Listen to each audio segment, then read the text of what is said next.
Hi Lane, I decided to do my first posting from your response that you made last week, and I'm doing this for multiple reasons.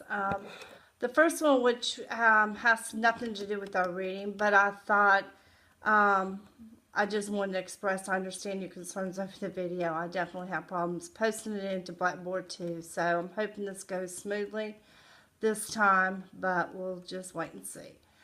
Um, but most importantly, I like to reference how you talked about the student development theory and how it was emerging to higher education, and how you reference Nevitt Sanford. I agree with Sanford's development theory, which is based on balance of challenge and support. I agree that giving too much support with too little challenge, it creates a comfortable environment for the students, um, which in case could or possibly reduce their development. However, on the flip side of this is the flip side is that too little support with too much challenge makes development impossible or a negative experience. The key is to learn how to balance between the two.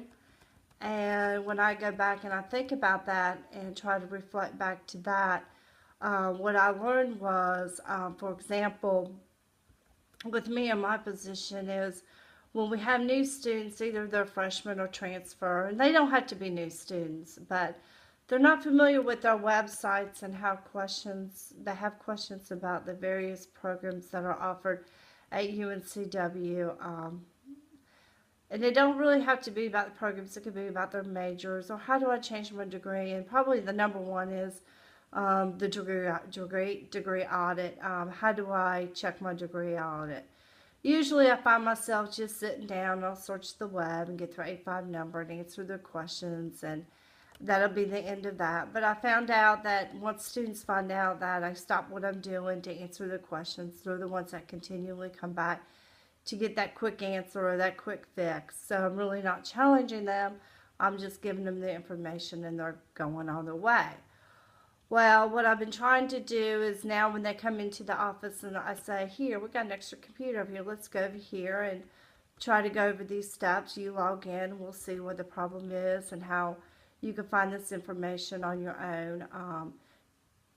We'll find the resources with their information. In case they're not on campus or possibly I'm not in the office, so I'm trying to make them more independent. But the challenge is UNCW, we want to focus on our students, make sure they have a comfortable environment, but also we need to challenge them to be independent. This isn't easy for me. Of course, like any other request, it's just easier for to do it myself than it is to sit there and watch them go through the computer, but I need to work on this. That's my example of that. Also, you had talked about, I can't think of her name, Chimamanda Adichie. I know I said it wrong, but anyway, when you brought this up in your posting, I did read it, but I wanted to go back and reread this section that you mentioned in the Jones and Abe's book, and how the single story creates stereotypes. And the problem with stereotypes is that they are not untrue, but they're incomplete. I also had the chance to watch TED Talks and watch the video on the danger of single story. I encourage anyone that's watching this posting to take the time and watch this little video. It's about 17 minutes long.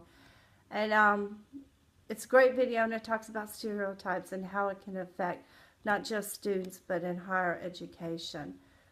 Not just the students, but in higher education, but also would be a great reference for administrators just to watch and see how we all do stereotype and the outcome of it and what we can learn from that.